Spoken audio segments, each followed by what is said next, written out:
Mike and Tom are registered with Stewart Partners Global Advisory LLC. Common Sense Finance with Mike Wiginton and Tom Farrell of HL Wiginton Capital Management, an independent investment and financial planning firm in downtown Jasper. Mike is a chartered financial analyst charter holder, and Tom is a certified financial planner professional. They are here to discuss and give their thoughts on current financial and economic matters. Now, with Common Sense Finance, here are Mike and Tom.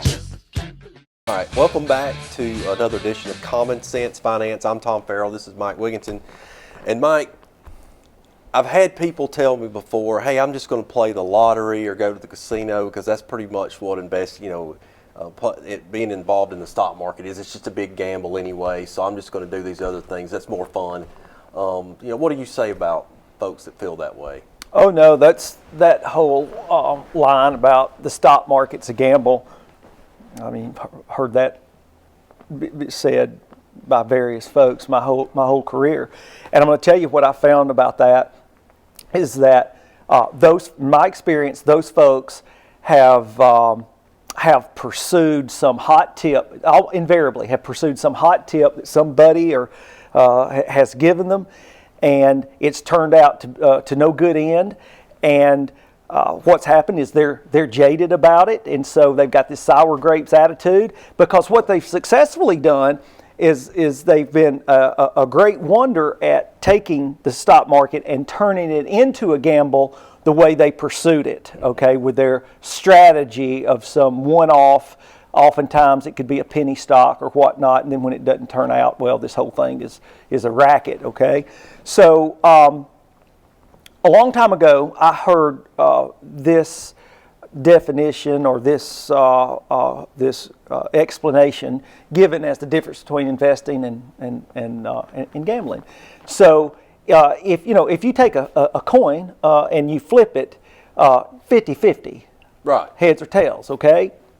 I don't know of a game in the gambling industry where the odds to the gambler are as good as 50-50, all right?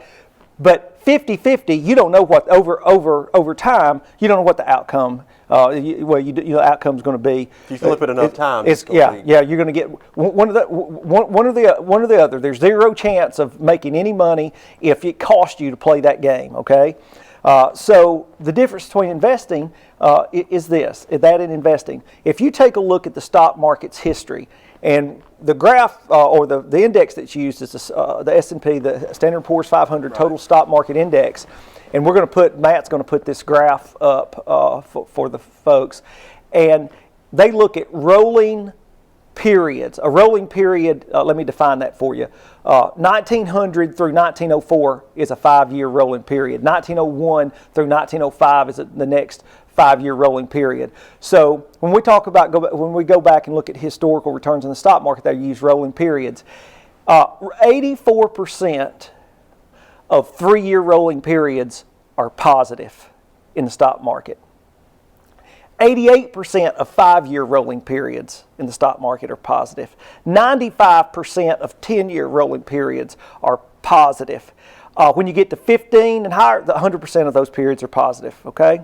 So when you can take that coin and 85% of the time, 95% of the time, you know it's going to be heads, that's investing, right? Okay, that's investing. So I would say to folks that if don't go off on some scheme, leaning on your own devices and just call that an investment. It's not. An investment's a thorough, thought-out plan that has some statistical logic to it, and that's the end of the story on that.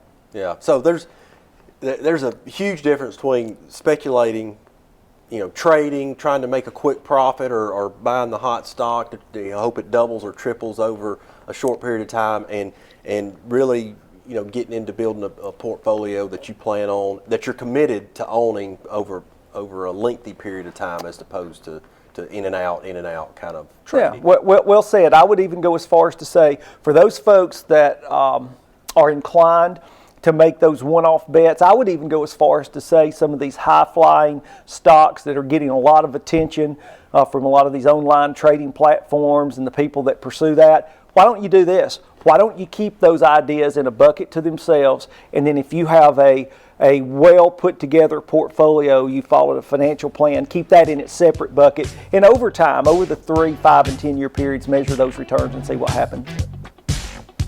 Well, that's it for Common Sense Finance. We'll see you next time. Just can't believe all the things people say. Controversy. Am I black or white? Am I straight or gay? Controversy. Do I believe God? Do I believe me? Controversy.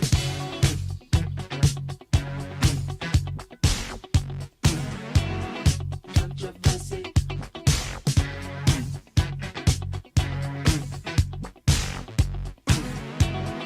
Controversy. I can't understand human curiosity. Controversy. Was it good for you?